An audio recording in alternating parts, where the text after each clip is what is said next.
এই শোনো না, আমাদের অন্ধবিশ্বাস চ্যানেলটি যারা এখনো সাবস্ক্রাইব করেননি, প্লিজ সাবস্ক্রাইব করে দাও। আর অল্প কিছু সাবস্ক্রাইবার হলে 1 লক্ষ পরিবার হবে। সবাই প্লিজ সাবস্ক্রাইব এবং বেশি বেশি শেয়ার করে দাও প্লিজ। তোমার আবার পিএ লাগবে? তা কোন অফিসে কত বড় পদে জব করো? থেমে গেল পুরী। স্বগতোক্তি করতে গিয়েও থেমে গেল। থামতে হলো। সে তো খান বাড়ির নামে মাত্র মেয়ে। নিজেই কথা পাশ কাটিয়ে দিল। পিএ সবসময় বড় চাকরি করলেই লাগবে এমন কোনো রুলস আছে? থাকলে মানি না। আমি একটা কাজ করব, সেই জন্য লাগবে। ইয়ান তখন থেকে চেয়ে আছে পুরীর দিকে। ওর নজরে কি আছে তা ধরার ক্ষমতা পুরীর নেই। এমনিতেও ড্রিম লাইটের আলোতে বোঝা যাচ্ছে না। কি কাজ? আপনি জোগাড় করে দেবেন কবে তাই বলুন। কালকে তো গ্রামে ফিরছি, কালকেই হলে ভালো হয়। তোমার কেন মনে হলো আমি ম্যানেজ করে দিব? কারণ আমি বলেছি তাই। আর হ্যাঁ, বুদ্ধিমতী হতে হবে। আমি এক আঙ্গুল উঁচা করলে সে বাকি 10 লাইন বুঝে যাবে। যদি না দেই? ইয়ানের কথায় পুরীর মধ্যে তেজি ভাব দেখা গেল না। ও এদিক ওদিক চোখ ঘুরিয়ে কাউচের দুপাশে রাখা দুটো সিঙ্গেল সোফার একটাতে বসলো। ব্যাড অন্য পাশে আর কাউচ সোফা এক পাশে, মাঝে একটা ছোট্ট বুকশেলফ। যত দূর নজর এসেছিল পরীর ওখানে শুধু ইংলিশ বই। আয়েশ করে সোফায় পা উঠে বসলো পুরী। তারপর মেকি হাসলো।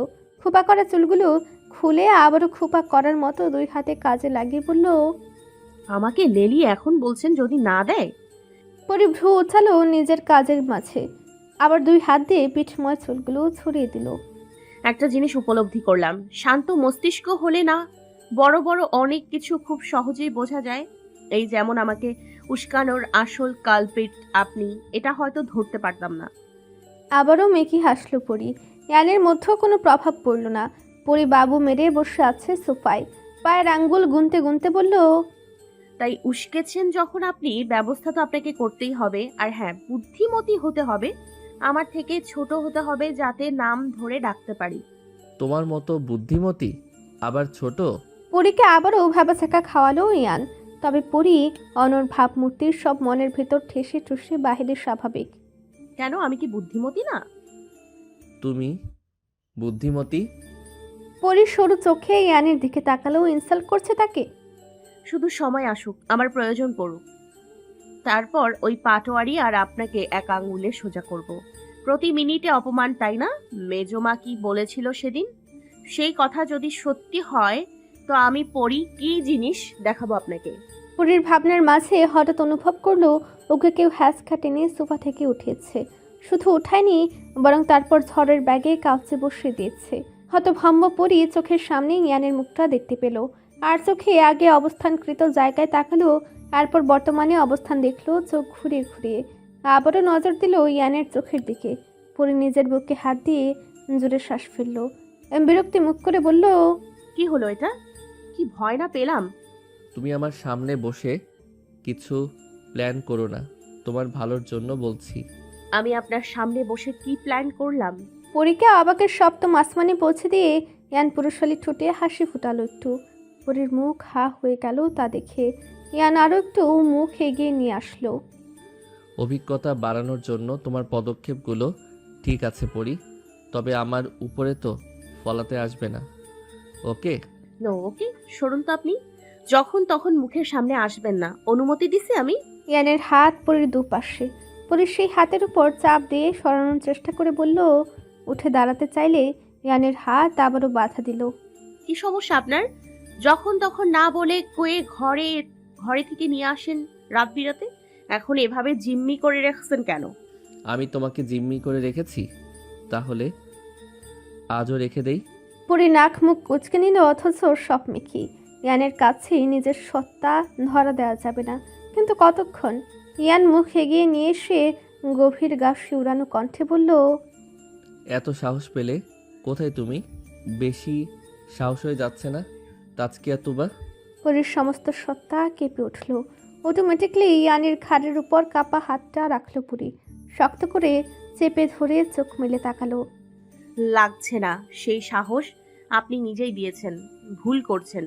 এবার দেখুন পরীর খেলা, পৈশাচিক আনন্দ পেতে কি কি করি। অতঃপর মেকি হাসলো পরি। ভেতরের সত্তা কাঁপতে থাকলেও বাহিরে নিজেকে সাহসী দেখালো। নিজের নরম হাতের খামচিটা শক্ত করলো। পাটোয়ারি বাড়িতে নিজের বউয়ের টানে আপনি ছুটে যাবেন। আমাকে এসবে জড়ানোর ফল আপনাকে পেতে হবে। শান্ত সত্তা অনেক ভয়ঙ্কর, আপনাকে দেখেই তো বুঝেছি। মনে মনে কথাগুলো বলে পরে ফুট করে চোখ বন্ধ করে ব্যথাতুর মুখ করে ছোটখাটো একটা চিৎকার দিল। সাথে সাথে আরো জোরে ইয়ানের কাঁধে নিজের অল্প বড় হওয়া নখ দাবিয়ে দিতে চাইল। অথচ ইয়ানের সে বিষয়ে কোনো ভাবাবেগ নেই। সে সাদরে গ্রহণ করছে নরম হাতের আনাড়ি কাজ। কিন্তু কপালে ভাঁজ পড়ল পুরীর চিৎকারে। হাত পুরীর কোমরের কাছ থেকে সরিয়ে নিতেই পুরী এক ঝটকায় সরে আসলো ইয়ানের কাছ থেকে। আবারও সেই মেকি হাসি। আহা, ইটস মি, বাই বাই। কাল সকালে কিন্তু পাঠিয়ে দেবেন আমার পিএকে। খুব মজার সহিত কথাগুলো বলে ফুরফুরে মেজাজে বেরিয়ে আসলো পুরী। এক হাতে পেছনের লম্বা ক্যাশরাশি সামনে নিয়ে আসলো। মুচকি মুচকি হেসে চলে আসলো নিজের ঘরে। ঠিকই বলছে দাদি, বরের কাছে শক্ত হতে হয়, নয়তো মাথায় উঠে নাচে। রাতের খাবার শেষে সবাই বাড়ির সেই উঠান ঘিরে বসেছে। রেওয়াজ খানও বাদ নেই।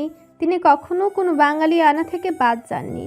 বাঙালি আনা তার রক্তে মিশে আছে, বাদ দিবেন কি করে? গরমের সময় হলে হয়তো সবার হাতে হাত পাখা থাকতো। সবাই সবার পত্নী ধর্ম পালন করতেন। স্বামী সন্তানদের পাশে বসে হাত পাখা চালাতেন। যেহেতু এখন অক্টোবর মাসের শেষ সপ্তাহ চলে, গ্রামে শীত ভালোই পড়েছে, তাই সবাই গায়ে হালকা পাতলা শীত চাদর। রান্না এবং অন্যান্য কাজের জন্য প্রতিদিন সকাল থেকে বিকেলের শেষ প্রহর পর্যন্ত গ্রামে ঠিক করা নিম্ন মধ্যবিত্ত মহিলারা থাকেন। দিন শেষে প্রতিদিন তারাও ভালো মন্দ খাবার নিয়ে যেতে পারেন বাড়িতে। বাড়ির লোক আর সাহায্যকারী লোকেরা ছাড়া আজ আরও একজন নতুন সদস্য যোগ হয়েছে। তার পরিচয় ইয়ান ভালো জানে। তাছাড়া বাকি সবার কাছেই পরীর বান্ধবী। এত বড় একটা মেয়ে, 27-28 বছরের একটা মেয়ে পরীর বান্ধবী। বাড়ির সবাইকে হতভম্ব করেছে। পরে মেয়েটার অনুপস্থিতিতে তিতলি সবাইকে বুঝিয়েছে ব্যাপারটা। তাতে কি অবাকের শেষ আছে? পরি এখন বিয়ে দিয়ে কি করবে? এই প্রশ্নের উত্তর অবশেষে পরি খোলাসা করলো। পিলারের সাথে পিঠ থেকে বসে হাতের নখ কাটতে কাটতে বাকিদের উদ্দেশ্যে বলল, সে বেশ কিছুক্ষণ আগেই সবার দৃষ্টি আকর্ষণ করেছে নিজের কথা দ্বারা। এখন আসলো আসল কথাই। বোঝেন নাই? কাল বাপের ভিটায় যাব। আফটার অল ওটা আমার আরও একটা বাড়ি। জীবনের 19টা বছর পার করে 20 বছরে পা দিব। বাপের ভিটা আমারে হাত ছানি দেয়। আপনাদের বাড়ির ছোট জামাইকে চিনতে হলেও যেতে হবে, কারণ তার ছবি তো এই বাড়িতে থাকবে না। ও বাড়িতে থাকলেও থাকতে পারে। পরি, তুই কি বলছিস? বাপের ভিটা মানে? রাশেদ কথাটা বললেন, তার পাশে রিজা বসে আছে। বয়স তো আর কম হয়নি তাদের। চুলদাড়িতেও পাক ধরেছে। বড় আব্বু, আমি পাটোয়ারি বাড়িতে যাব কাল, আর আন্নি আমার সাথে যাবে, সেই জন্য ওকে এনেছি। সবার দৃষ্টি পরীর দিকে। কি প্রশ্ন করবে সবাই? হঠাৎ এমন কথা শুনে গম্ভীর হলো রিয়াদের মুখাবয়ব। পরি পাটোয়ারি বাড়িতে যাবে মানে? এসব কি চিন্তা মাথায় এনেছো? চিন্তায় মাথায় এনেছি আব্বু। আমাকে স্বাভাবিক দেখতে চাও? সবাই কিছু বলার আগে আমি কিছু কথা বলি দাদু। প্রথমেই আমাকে বাধা দেবে না। বোঝানোর চেষ্টা তো অনেক দূরের কথা। আমি ভেবেচিন্তেই সিদ্ধান্ত নিই। পরি রিয়াদের মুখের দিকে তাকালো। তার কথা কেউ সিরিয়াসলি নিচ্ছে না ধরতে পারল পরি। রিয়াদের কপালে অসংখ্য ভাঁজ। পরপর চুপ করে বাবার দিকে তাকিয়ে থাকলো। ঘুরিয়ে পেঁচিয়ে মজা না করে সরাসরি কথা বলতে হবে বুঝতে পেরে পরি নিজ জায়গা থেকে উঠে দাঁড়ালো। রেওয়াজ খানের পাশে গিয়ে বসলো বাবু মেরে। পা নামিয়ে বস পড়ি। মায়ের কথায় পরি দাদুর দিকে তাকালো। মেকি হাসলো। আজকাল যেন এই হাসি ওর স্বভাব হয়ে দাঁড়িয়েছে। পাটোয়ারি বংশের মেয়ে, অসভ্যতা কিছুটা থাকবে না আম্মু? দাদুর সাথে কথা আছে। এই যে বুড়ি নাক গলাবে না, কিন্তু কথা শেষ না হওয়া পর্যন্ত। রেওয়াজ খান অতিমাত্রায় শান্ত ঠান্ডা মস্তিষ্কের মানুষ। তাকে কখনো উত্তেজিত হতে দেখেনি পরি। এখনো কেমন সব ঘটনা শেষ হওয়ার অপেক্ষা করছেন, অতঃপর নিজের বক্তব্য উপস্থাপন করবেন। পরি হাসি দিল একটা, অতঃপর পা নামিয়ে বসলো কাঠের বেঞ্চ থেকে। এতদিন জেনে আসলাম খান বাড়ির ছোট মেয়ে আমি, রিয়াদ খান, এবং রিতার একমাত্র মেয়ে, একমাত্র কন্যা সন্তান। দাদু দাদি, বড় বাবা, বড় মা, মেজো বাবা, মেজো মা, মা বাবা, ফুপিমণি, বাবাই, বড় ভাই, বোন, সবার সব থেকে আদরের। অথচ সব ঠিকই আছে, মাঝখানে জন্ম পরিচয় বদলে গেল। আমি এটা এখনো মানতে পারি না দাদু। সব স্বপ্ন মনে হয়, কিচ্ছু বিশ্বাস হয় না। আর কখনো হওয়ারও না। রেওয়াজ খান এক হাত রাখলেন পরীর মাথায়, নরম আওয়াজে বললেন, তোমাকে মানতে বলেন দিদিভাই, তোমাকে দিয়ে যতটুকু কাজ তা শেষ। তুমি এই বাড়ির মেয়ে, এসব নিয়ে ভেবো না দিদিভাই। ভাবতে হবে দাদু, ভাবতে হবে। তার সাথে আমার একটা সম্পর্ক আছে, আমি ভুলে গেলাম। কিন্তু দায়িত্ব, আমি এই দায়িত্ব এড়াতে চাই না। দায়িত্ব? কিসের দায়িত্ব সে? এখন বেঁচে নেই পড়ি, যে দায়িত্ব থাকবে তোমার। বেঁচে থাকলেই বুঝি দায়িত্ব থাকে আব্বু? তার অস্তিত্ব এই পৃথিবীতে নেই বলে কি দায়িত্ব নেই? তোমাদের কথা মতে আমি তো তার অস্তিত্ব, তার অংশ। দিদিভাই আমার কথা শোনো, যা চলে গেছে গেছেই, ফিরে আনা যাবে না। তুমি বেরিয়ে এসো এসব থেকে। সামনে তোমার বৌভাত, বিয়ে তো অনেক বড় আয়োজন করে দিতে চাইলাম, তা হলো না। এখন বৌভাতের আয়োজন অনেক বড় করে হবে, আমার নাতি আর নাতনি কোনো কমতি থাকবে না। তুমি সাইমি তিতলির সাথে করে ঠিক করো কি পড়বে নিজের পছন্দ মতো। সবই হবে দাদু, তবে আমার একটা আবদার তোমাকে মানতেই হবে। তারপর বৌভাত, কেউ আমাকে বাধা দিতে পারবে না। সবাই একে অপরের মুখ চাওয়াচাই করলো। স্বভাব বা নিজস্ব রুচি এ বাড়ির প্রত্যেকের মাঝেই ভালোটাই বিদ্যমান, তাই এক একজনের কথার মাঝে কেউ হুট করে কথা বলা শুরু করে না। যেখানে বাড়ির বড় কর্তার সাথে সব কথা, সেখানে তারা সঠিক সময়ের অপেক্ষা করছে। বলো কি আবদার? কাল আমি দক্ষিণ পাড়ায় যাব। আমারে তুমি বাধা দিবা না দাদু, কইয়া দিচ্ছি। আমার সাথে অন্যও যাবে। তুমি বাকিদের বলো এসব নিয়ে যেন আমাকে বাধা না দেয়। না হয় আমি পরি রিসেপশন পার্টিতে উপস্থিত থাকবো না। তোমার নাতির বৌভাত করো। পরি, তুই এখানে যে কি করবি বলতো? ও বাড়িতে তোর যাওয়ার প্রয়োজন নেই। আছে বড়ব্বু, আছে। আমাকে আটকেও না প্লিজ। রিয়াদ পরীকে হাতের ইশারায় নিজের কাছে ডাকলো। পরী চেয়ে থাকলো, অতপর এগিয়ে এসে বসলো রিয়াদের পাশে। রিয়াদ পরীকে এক হাতে জড়িয়ে ধরে কিছু বলবেন তার আগেই পরী বলল, আব্বু, ও বাড়িতে আমি যাচ্ছি, এর বাইরে অন্য কথা বলতে পারো, কিন্তু আমাকে আটকাতে পারবে না কেউ। এটা কেমন আবদার আম্মু? তুমি অযথা জেদ করছো। কখনোই তোমাকে আমি ওই বাড়ি কি ওই গ্রামেই যেতে দিব না। আমি একা। পরে আমি তোমাকে কি বলেছি শোনোনি? এসব বিষয়ে জেদ ভুলেও করবে না, চুপচাপ ঘরে গিয়ে শুয়ে পড়বে। না করেছি মানে না। এটা কোনো ছোটোখাটো বিষয় না যে তুমি চাইলেই তাই করতে দেব। রিয়াদের কড়া কণ্ঠ পরী থেমে গেল, চুপ হয়ে গেল। তারপর হুট করে দাঁড়িয়ে বড় বড় কদমে চলে আসলো। রিয়াদ চোখের ইশারায় তিতলিকে যেতে বলল। কুর্তি পরিহিত আন্নিকে নিয়ে তিতলি উপরে চলে আসলো। ওভাবে কথা বলি কেন ছোট? মেয়েটাকে ভালোভাবে বোঝালেই তো বুঝতো। খালি খালি মন খারাপ করলি। কখনো রাগ করিস না তুই। তোর রাগও নিতে পারে না, জানিস না? আমি ওর সাথে এভাবে কথা না বললে মানতো না ও ভাই। কিন্তু কথা হচ্ছে এসব ওর মাথায় ঢোকাচ্ছে কি? এমনি এমনি এসব করতে চাচ্ছে? একটা লাগেজে নিজের প্রয়োজনীয় জিনিস নিচ্ছে পরী। পাশে আন্নি দাঁড়িয়ে একবার তিতলির দিকে তাকাচ্ছে, একবার পরীর দিকে। আপাতত তার মুখটা বোকা বোকা লাগছে দেখতে। পরি, কি করছিস? পরীর থেকে উত্তর আসলো না। নিজের কাজ শেষ করে সে বিছানার উপর থেকে লাগেজটা টেনে নামালো, বড় আলমারির পাশে লাগেজ রেখে আসলো। লাগেজটা লাগবে তিতলিদি, তাই এখনই গুছিয়ে রাখলাম। পরে সব ঝামেলা কে করে? পরি, তিতলিদি, তোমার চাচাতো ভাইকে বলে দিও, আমি যদি ওই বাড়ি না যেতে পারি তো সে নিজেই বউ সেজে নিজের বৌভাত করুক। পরীকে তো চেনে না, আমাকে ধারের কাছেও পাবে না। তিতলি ফুস করে শ্বাস ফেললো। সে কি বলবে? সে নিজেই তো ইয়ানের কথা মতো পরীকে উস্কেছে। এখন মনে হচ্ছে ঠিক হয়নি। তখনও যে মনে হয়নি তা নয়, তবে তখন তার কি করার ছিল, আর এখনই বা কি করার আছে? আন্নি নামে 27-28 বছরের মেয়েটার দিকে একবার তাকিয়ে পরীর পাশে বিছানায় গিয়ে বসলো তিতলি। পরি, আপাতত এসব থাক, আমার কথা শুনবো না। আমার বাড়ির কেউ এসবে রাজি হবে না, তারা তোকে পাঠাবে না। আমি ভেবেছিলাম, কিন্তু আমার ভাবনাও ভুল।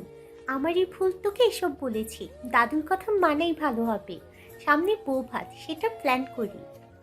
পরী দুদিকে মাথা নাড়িয়ে না বোঝায় বিছানার উপর পা উঠে বসে আন্নির দিকে তাকিয়ে বলে, আন্নি বসো না, দাঁড়িয়ে কেন? ইটস ওকে পরি, আমি ঠিক আছি। ফর্মালিটিস করো না তো, এই ফর্মালিটিস পরীর ডায়েরিতে নেই। অন্যদের সাথে করো আপাতত। আপাতত বসো। আন্নি হালকা হেসে বসে পড়ে বিছানায়, ওদের দিকে তাকিয়ে ওদের কথা শোনার উদ্দেশ্যে। তিতলিদি, হিসাব না চুকিয়ে তোমার চাচাতো ভাইয়ের পাশে গিয়ে দাঁড়াবো না রিসেপশন পার্টিতে। ও বাড়িতে গিয়ে হিসাব চুকাতে থাকি, সাথে তোমার চাচাতো ভাইকেও একটু নাচাই। সে নিজে এসে সম্মানের সহিত আমাকে পটিয়ে নিয়ে যাবে, নয়তো আমি এক পাও নড়বো না। এটা কেমন জেদ পরি? আমি কিন্তু পরের দিন চলে যাব, আবার কবে আসবো জানি না। এমন করবি না। আমার কথা ভেবে এসব থেকে ক্ষণিকের জন্য দূরে থাক। আমার সাথে সময় কাটা এই কয়েকদিন। পরি চেয়ে থাকে তিতলির মুখের দিকে, তারপর ফুট করে জোরে ধরে। তিতলি অবাক হয়ে নিজের বাম হাত পরির পিঠে রাখে। কি হলো পরি? আমাকে এসব ইমোশনাল কথা বলে আটকে দিও না তিতলিদি। আমার হাতে এই কয়দিনেই সময় আছে, তারপর আদত পাবো কিনা। বউ ভাতের অপশন ধরে আমার জন্য ওখানে যাওয়াটা সহজ হবে। প্লিজ তিতলিদি, তুমি তো বোঝো এটা দরকার আছে। আমি স্বাভাবিক হতে চাই। স্বাভাবিক জীবনে দেখতে চাও না আমাকে? চাই পরি, তাই বলে প্লিজ। তিতলি হার মানে পরির কাছে। পরি একটা হাসি দেয়। ওর মাথায় কি ঘুরছে আপাতত ওই ভালো জানে। বাক্যহীন আন্নি বসে বসে ওদের কথা শুনছিল এতক্ষণ। হঠাৎ ওর ফোন সশব্দে বেজে ওঠে। ফোন ওর হাতে ছিল। নাম্বারটা দেখে উঠে দাঁড়ায়। ওর ফোনের আওয়াজে তিতলি পরি দুজনেই তাকিয়েছে। আন্নি মুচকি হাসি উপহার দিয়ে বলে, আমার একটা কল আসছে, কথা বলে আসি, একটু তোমরা থাকো। আচ্ছা যাও, সমস্যা নেই। তিতলির সায় দিতেই আন্নির সৌজন্য হাসি দিয়ে বেরিয়ে আসে পরির রুম থেকে। আর তিতলি পরি নিজেদের মধ্যে কথা বলতে ব্যস্ত হয়ে পড়ে। জি স্যার, বলুন। বাড়ির কেউ যাওয়ার অনুমতি দেয়নি, তাই তো? জি স্যার, কেউ রাজি হননি। ওপাশে নীরবতা কিছুক্ষণ। আন্নি অপেক্ষা করতে লাগলো ইয়ানের পরবর্তী কথা শোনার জন্য। পরি যেভাবেই হোক যাবে। ওর আশেপাশে থেকে পদক্ষেপগুলো পর্যবেক্ষণ করে আমাকে জানাবে। আর তোমাকে যেভাবে ওর সামনে থাকতে বলেছি ঠিক সেভাবে থাকবে। জি স্যার। অতঃপর আন্নি নিচে হওয়া কথাগুলো আর পরের একটু আগের কাজ এবং কথাগুলো সবই বলল ইয়ানের কাছে। আবারও নীরবতা পেল। আচ্ছা, আমি দেখছি। কথাটা শেষ করে ইয়ান ফোন রেখে দিল। আন্নি ফিরে আসতে নিলে পেছনে নিতুকে দেখে চমকে গেল। নিজেকে স্বাভাবিক করতেও দেরি করলো না। সৌজন্যমূলক হাসি দিতে নিতু বলল, কিছু লাগবে তোমার? জানি না, একটু জরুরি কথা বলতে এদিকে এসেছিলাম। নিতু কিছু বলবে তার আগে আন্নির ফোন আবারও শব্দে বেজে উঠল। নিতু তাকালো ফোনের স্ক্রিনে। ডেভিড। আন্নি ফোন রিসিভ করতে করতে বলল, আমার ভাইয়া ফোন দিয়েছে, কথা বলি। নিতু সায় দেয়। ওর কোলে আনান ছিল, কাঁধের উপর মাথা দিয়ে ঘুমিয়ে আছে। আন্নি যাওয়ার সময় ওর চুলে হাত বুলিয়ে চলে যায়। বাবা, এটা কেমন কথা আপনি এটা বলছেন? আমি পরীকে কখনো ওখানে পাঠাবো না। ওর স্বভাব বাচ্চামো করে সব আবদার করবে বলেও অন্যায় আবদার মেনে নেব? রেওয়াজ খান নিশ্চুপ পুরনো আমলের চেয়ারটায় বসে আছেন। পাশে গোল রাজকীয় টেবিলের সাথে লাঠিটা রাখা। মোটামুটি লাঠিটা ব্যবহার করেন তিনি। টেবিলের উপর দুই হাত একসাথে করে থুতনিতে রেখে কিছু ভাবছেন। যেতে দাও রিয়াদ, বাধা দিও না। বললো না দায়িত্ব পালন করতে দাও। পুরি ওর মা ছিল, ওকে স্বাভাবিক জীবনে ফিরতে দাও। আজ সারাদিন কী ব্যবহার ছিল দেখছো না? এটার ভিত্তিতে মেনে নিচ্ছেন আপনি বাবা? যেন রিয়াদ, মানুষ যখন চোখের দেখায় অভ্যস্ত হয়ে যায় তখন মনের দেখা দেখতে চায় না, দেখে না। মানুষটা যখন চোখের আড়াল হয়ে যায় তখন দেখার জন্য উদ্গ্রীব হয়। মূল্য বুঝে না, বাধা দিও না। ও যখন ওর মায়ের সাথে সম্পর্কিত কোনো কাজ করতে চাচ্ছে, করতে দাও। মেয়েটার মনে তার মাকে অনুভব করতে দাও।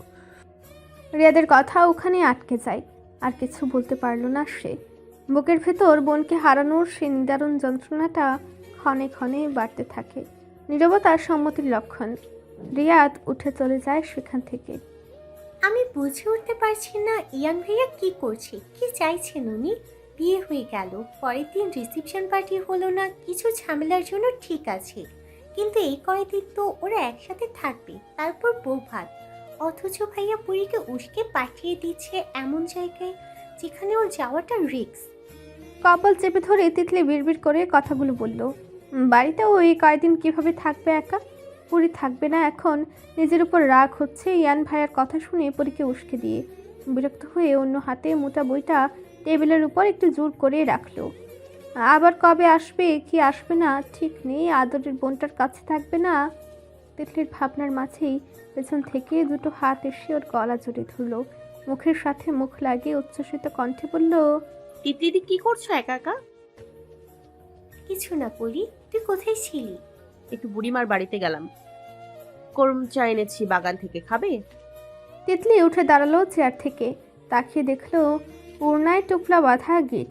ওড়নার এক অংশ হাতে নিয়ে গিট খুলতে খুলতে বলল, কতবার বলেছি তুই এখন আর ছোট না পরি, এভাবে ওর নাই গিট দিবি না। কতবার বলেছি তিতলিদি, এসব কথা আমার মাথায় যায় না। তিতলি করমোচাগুলো টেবিলের উপর রেখে পরির ওড়না কাঁধে উঠে দিল, মাথায় হালকা করে চাপড় মেরে বলল, ভালো। আচ্ছা শোন, ইয়ান ভাইয়ার সাথে যখন থাকবি, আই মিন ঢাকা, তখন প্রতিদিন শাড়ি পরবি, ওকে? কিসের লাগা? ভালো লাগবে পরি। ভালো লাগার ভেতর আমি নাই তিতলিদি, তুমি জানো আমি শাড়ি পরে থাকতে পারি না, অভ্যাস আছে নাকি আমার? চেয়ার টেনে বসতে বসতে বলল পরি। তিতলি ওর সামনে দাঁড়িয়ে থুতনিতে হাত রেখে মুখ উঁচু করলো। পরি, একটা কথা বলি, মন দিয়ে শোন। ভাইয়া তোর কি হয় জানিস? হাজবেন্ড। একটা মেয়ে ভাই, বাবা আর হাজবেন্ড, এই তিনটা পুরুষের কাছে নিজেকে খোলা বইয়ের মতো প্রকাশ করে, আহ্লাদ আবদার আর নিজেকে সেফ মনে করে। ভাই বাবার পর এখন তোর জীবনে ইয়ান ভাইয়া এসেছে, অনেক আগে এসেছে, তবে সে কিন্তু সময় দিয়েছে তোকে বড় হওয়ার। তুই সব কিছুকে ছাপিয়ে তাকে বোঝার চেষ্টা করবি। গম্ভীর মানুষগুলো অন্যরকম হয় জানিস, তারা নিজেদের মনের কথা খুব সহজে বলতে পারে না, হয়তো বা প্রেমের কথা, কাব্যিক কথা বলতে পারে না। তুই যদি একবার তাকে বুঝিস, তাহলে তোর থেকে ভাগ্যবান নারী আর দ্বিতীয়টা নেই। তুই চেষ্টা করবি ইয়ান ভাইয়াকে বোঝার, সম্পর্কটাকে সম্মান করবি পরি। যাই করিস, ইয়ান ভাইয়ার সাথে তোর যে সম্পর্ক, ওটা অনেক পবিত্র। অসম্মান করবি না, অসম্মান হতেও দিবি না, ওকে? একসাথে থাকতে শুরু কর, ঠিকই বুঝবি ভাইয়াকে। শাড়ি পরে হুটহাট তার জন্য নিজেকে সাজানো, না পারলেও চেষ্টা করা, এগুলো মন থেকে আনার চেষ্টা করবি। দেখবি অপর ব্যক্তিও তোর এই চেষ্টার মূল্য দিবে। তাকে নিয়ে অভিযোগ করার আগে তুই একবার এগিয়ে দেখবি, বুঝেছিস? এত সুন্দর কথা কই থেকে শেখো তুমি? পরিমুগ্ধ চোখে অপলক চেয়ে থেকে বলল। তিতলি হেসে ফেলল ওর কথায়, দরজার অভিমুখে দাঁড়িয়ে নিতু কথাগুলো শুনে হাসলো। ননদগুলো তার লাখে একটা, নিজেদের বাক্স আর পরিকল্পনার মেলা বসাতে গিয়েও পরীক্ষার বসতে হলো না। ওর মাথায় খেললো না এই অসাধ্য সাধন করলোটাকে। সোজাসুজি রাজি হয়ে গেল সবাই। যদিও বাবার মুখের দিকে তাকিয়ে ঠিকই আন্দাজ করেছে বাবাকে কেউ করলা খাইয়ে রাজি করিয়েছে। সেই মুহূর্তে বাবার দিকে তাকিয়ে পরির মনে হলো এ যেন রসকসহীন ইয়ানের প্রতিচ্ছবি। তার বাবা তো এমন নয়, তাহলে যাওয়া নিয়ে আপত্তি বলেই এমন রিয়াকশন। ঠোঁট টিপে হেসে পিছনে দু হাত বেঁধে পটোয়ারি বাড়ির এদিক ওদিক ঘোরাঘুরি করছে পরি, আর অবাক চাহনিতে বাকি সবাই তাকিয়ে আছে পরির দিকে। আনি লাগেজের পাশে দাঁড়িয়ে আছে চুপচাপ। এভাবে দাঁড়িয়ে আছেন কেন সবাই? আজব। আমি যে এই বাড়িতে আসলাম, আপ্যায়ন করবেন না আর আমার জন্য সুন্দর একটা রুম ঠিক করেন, অবশ্যই পরিষ্কার পরিচ্ছন্ন এবং রুচিশীল হবে। তুমি এই বাড়িতে? জামশেদ আলীর প্রশ্নে পরি তার দিকে তাকায়, একগাল হাসি দিয়ে দু পা এগিয়ে আসে। কেন অবাক হচ্ছেন? অবাক হওয়ার কি আছে? আপনারাই তো আমাকে আনার জন্য কত চেষ্টাই না করলেন, এখন আমি নিজেই চলে আসলাম। কারোর মুখে কথা নেই। এতটাই অবাক হয়েছেন কারণ কি এই মেয়ের এখানে আসার? এখন তাদের মুখের সামনে কারণ কেন এই প্রশ্ন যেন আসছে। জমিদার বাড়ির লোকেরা আসতে দিল আর পরেও চলে আসলো, উদ্দেশ্য কি? সবার এত অবাকের মাঝে জামশেদ আলীর মা হেসে এগিয়ে আসলেন, পরীর সামনে দাঁড়িয়ে পান খাওয়া টকটকে লাল ঠোঁটে হাসলেন, মাথার পিঠে হাত বুলিয়ে বললেন, ও হলো আমাদের বাড়ির মাইয়া, আমার রাখালের মাইয়া, আমাদের টানে চইলা আইছে রে। ওই কেউ পানি আন একটু দেখি, আমার নাদিটা কত দূর থেকে আইছে। পরেও চোখে হাসলো, আন্নের দিকে একবার তাকালো। আমার জন্য সুন্দর একটা রুম দেন, আর আমার ক্ষুধা লেগেছে, কত দূর থেকে এসেছি না, তাড়াতাড়ি খাবার বানান। তুমি কি এখানে থাকবে? হ্যাঁ থাকবো। সমস্যা আছে চাচা? জামশেদ আলীর সেজু ভাইয়ের দিকে তাকিয়ে কথাটা বলল পরি। জামশেদ আলীর মেঝো ভাই বাহিরে চাকরি করেন বড় পদে, বাড়িতে পাওয়া যায় না সব সময়, স্ত্রী সন্তান নিয়ে বাহিরে থাকেন। হঠাৎ এই সিদ্ধান্ত? আমরা তো আনতে গেলাম তোমাকে, কই আসলে না তো? সবকিছুর একটা সময় আছে চাচা, সবকিছু ঠিক হতে সময় লাগে। বাই দ্য ওয়ে, আমি থাকলে কি সমস্যা? চলে যাব? আরে আরে মা, না তুমি যাবে কেন? তুমি তো আমার আরেক মা। আসো তো, বসো। আসো তো, বসলো। নাসরিন, যাও তো ওর জন্য একটা ঘর পরিষ্কার করো, একটুও যেন ধুলাবাড়ি না থাকে। জামশেদ আলী দুপায়ে গিয়ে তড়িঘড়ি করে বললেন। নাসরিন কি বলবেন? তিনি অবাক তো হয়েছেন, সাথে মনে মনে আওড়াচ্ছেন কেন মেয়েটা এখানে আসলো, আর ও বাড়ির সবাই আসতে দিল? এটা তো হওয়ার না তাহলে। হ্যাঁ হ্যাঁ, যাইতেছি বড় ভাই। নাসরিন পরীর দিকে একবার তাকিয়ে চলে আসলো। তার কাছে কিছুই পরিষ্কার হচ্ছে না। ও বাড়ির কেউ কখনো এটা হতে দেবে না, মেয়েটাকে আসতে দেবে না। মেয়েটাকে লুকিয়ে এসেছে, সে কি জানিয়ে দেবে? সুস্বাদু সব খাবার খাওয়া শেষে পরি তার জন্য ঘন্টা খানিক ধরে পরিষ্কার করা রুমটায় চলে আসলো। এত সহজে সব হবে ভাবতে পারেনি সে। তার সাথে আন্নিও আছে। পরি বিছানায় বসলো, গলায় টপস আর স্কার্ফের সাথে গলায় উড়না পেঁচানো ওর। উড়নাটায় হাত দিয়ে একটু ঢিলা করলো। ভালোই না রুমটা আন্নি? জি ম্যাম। পরি কপালে ভাঁজ ফেলে তাকালো আন্নির দিকে। আন্নি জিভ কাটলো। জি ম্যাম, মানে পড়ি ভালোই রুমটা। পরে উঠে গিয়ে নিজের ফোন বের করলো। পেছনে ঘরের সামনে আসলেন জামশেদ আলীর মা। আন্নির নজরে আসলো আগে। পরে নিজের ফোনটা বের করে বিছানায় বসলো। একজনের কাছে টেক্সট করে ফোন লাগালো একটা নাম্বারে, তবে কথা বলা হলো না। আন্নির সন্তর্পণে চোখের ইশারায় বোঝালো এসেছে কেউ। পরি কান থেকে ফোন নামিয়ে দরজার অভিমুখে দাঁড়ানো জামশেদ আলীর মায়ের দিকে তাকালো। মনে মনে কথাটা বলে পরি মেয়েকে হাসলো, উঠে দাঁড়িয়ে বলল। উনি হাসি মুখে ভেতরে আসলেন, বিছানায় বসে পরীকে বসালেন, মাথায় হাত বুলিয়ে হাতটা ধরলেন। ওকে ডা শোনা হয় নাই? আন্নির দিকে ইশারা করে বললেন জামশেদ আলীর মা। পরি আন্নিকে তখনও দাঁড়িয়ে থাকতে দেখে বলল। তুমি দাঁড়িয়ে আছো কেন আন্নি? কতবার বলবো বলো তো? বসো বসো। আর ও আমার সম্পর্কে বড় বোন হয়, চিনবেন না আপনারা, তবে তবে ও আমার ফ্রেন্ডও বলতে পারেন। পরি আবারও একটা হাসি দিল, কথা ঘুরিয়ে ফেলার জন্য অন্য প্রসঙ্গে কথা তুলল। আগে বলুন, খাবারগুলো কে রান্না করেছিল? অনেক সুস্বাদু ছিল। ওটা তোর বড় কাকি, আমার বড় বেটার বউ। গর্বের সহিত বললেন জামশেদ আলীর মা। পরে দেখলো সে গর্বে ভরা মুখটা। এটা সত্য যে রান্নার হাত আসলেই অনেক ভালো, কিন্তু রান্নার হাত দিয়ে কি হবে যেখানে মন মানসিকতা নিচ্ছ? মুখ ফিরিয়ে নিল পরি। বাবা, এটা কি ঠিক হলো? এভাবে মেয়েটাকে পাঠিয়ে দিলাম, খুব টেনশন হচ্ছে মেয়েটার জন্য। খাবার টেবিলে বসে আছে সবাই, যে যার মতো খাচ্ছিল, কথাটা বলা যায় না। সবার মাঝে চিন্তার রেশ পরীকে পাঠিয়ে ভালো মতো কেউ খেতেও পারছে না। তার মাঝে রাশেদ কথাটা বললেন। রেওয়াজ খানের তাড়াফুড়ায় উত্তর আসলো না। তিনি রয়েছে বললেন। চিন্তা করো না, ওর ওপর বিশ্বাস রাখো, ও সব ঠিক থাকবে। আর মেয়েটা তো আছেই, ও বাড়ি কেউ পরীর ক্ষতি করার কথা ভাববে না। এটা আপনি কিভাবে শিওর দেন বাবা? ওরা পরীকে রেখে দেওয়ার জন্য যদি কিছু করে, সুযোগ পেলে ছেড়ে দেবে তাই? রিয়াদকে সম্পূর্ণ নিশ্চুপ দেখা গেল। মেয়েকে নিয়ে যে তার টেনশন নেই তা নয়, তবে আপাতত কারোর সাথে বাক্য বিনিময় করছেন না। গোপনে ঠিকই খোঁজ নিচ্ছেন তার মেয়েকে উস্কেছে কে। কেউ এমনটা না করলে তার মেয়ে কখনো এসব মাথায় আনতো না, অথচ শত্রু মনটা ঠিকই একজনের নাম বলছে। আজকাল সব অকাজে সেই ব্যক্তির নামটাই মনে আগে আসে কেন রিয়াদের? তিনি সত্যি এই কথার উত্তর খুঁজতে যাননি কখনো। প্রশ্নটা মনে এলে তো উত্তর খুঁজবেন।